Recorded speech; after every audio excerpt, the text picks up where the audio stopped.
मराठी, सकारात्मक पारदर्शी पत्रकारिता। 65 गुन्ह्यातील गांजा कोकेनचा कायमचा बंदोबस्त, सांगली पोलिसांची धडक कारवाई। सांगली जिल्ह्यातील अंमली पदार्थांविरोधातील मोहिमेला मोठे यश मिळाले असून जिल्ह्यातील 17 पोलीस ठाण्यांच्या हद्दीत विविध कारवायांमध्ये जप्त करण्यात आलेले तब्बल 2,15,00,000 रुपये किमतीचे अंमली पदार्थ कायदेशीर प्रक्रियेनंतर नष्ट करण्यात आले। या कारवाईमध्ये 65 गुन्ह्यामधील 1021 ग्रॅम गांजा आणि 276 ग्रॅम कोकेन यांचा समावेश होता। हा सर्व मुद्देमाल सन 1996 ते 2025 या कालावधीत विविध कारवायांदरम्यान जप्त करण्यात आला होता। पोलीस अधीक्षक तुषार दोशी यांच्या उपस्थितीत मिरज MIDC येथील Surya centre treatment facility private limited या कारखान्यात ही प्रक्रिया पार पडली।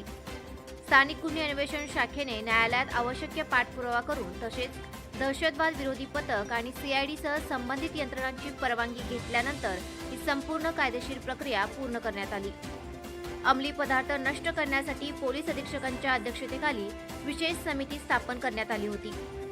पर्यावरणाचे कोणतेही नुकसान होऊ नये आणि नागरिकांना कोणताही त्रास होऊ नये यासाठी आवश्यक खबरदारी घेत शासकीय पंच व समिती सदस्यांच्या उपस्थितीत सर्व अंमली पदार्थ सुरक्षित पद्धतीने बॉयलरमध्ये जाळून नष्ट करण्यात आले।